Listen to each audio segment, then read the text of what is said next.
Welcome to this week's edition of the Week in Triathlon. Let's roll that intro and get stuck into this week's news.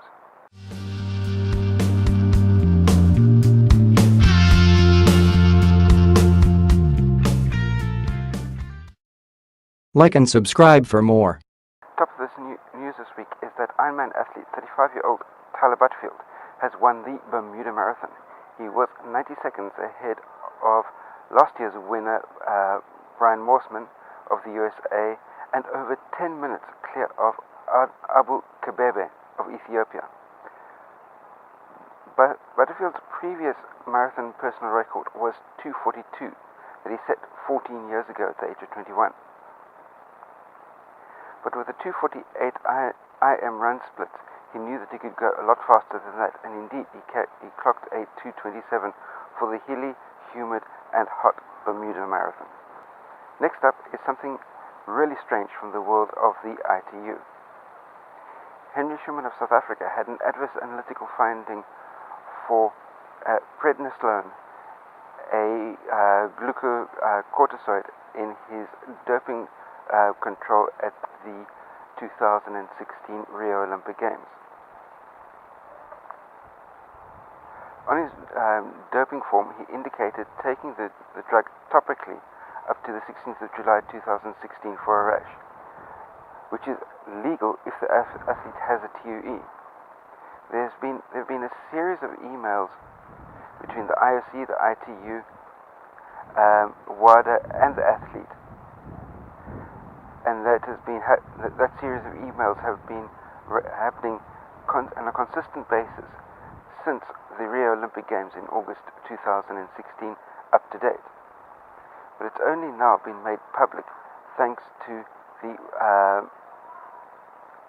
group of Russian hackers that you may have heard of before, called Fancy Bear, that hacked the WADA database and managed to extract the email list.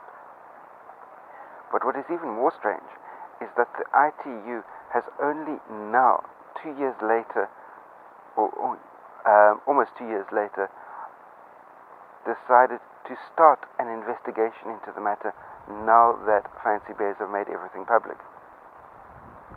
Obviously, we all know that in the business of the maintaining a triathlon image, that star athletes having adverse analytical findings on their doping control is bad for the sport and bad for the inflow of potential sponsorship money.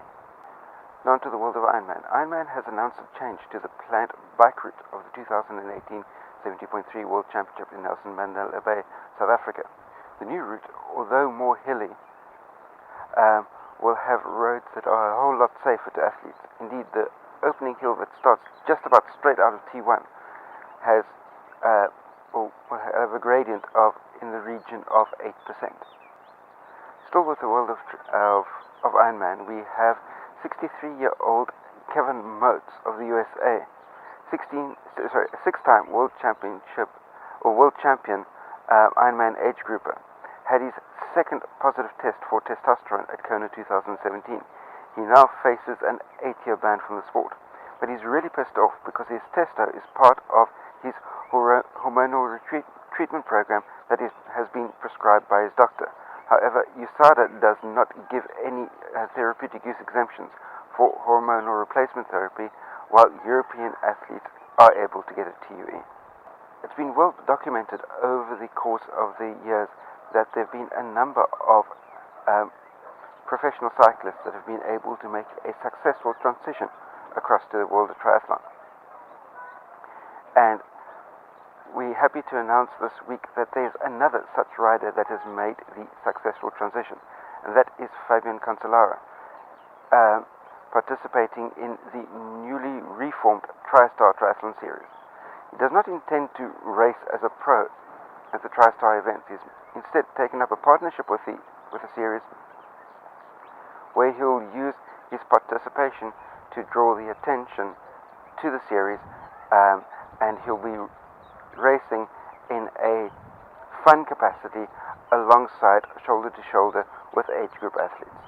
Then finally, we've got the world of XTERRA and the city of Targu Mures in the center of the historic Transylvania will host the first XTERRA Romania from the 3rd to the 5th of August 2018. So just think of it, you can race XTERRA and try and escape the clutches of Dracula all at the same time. That brings us to the end of this week's edition of the Week in Triathlon. Be sure to like this video, share it out amongst your friends. If you're new to my channel, hit the subscribe button that's down there. And last but by no means least, until the two of us meet again, stay carved up for the win. See you next time. Cheers.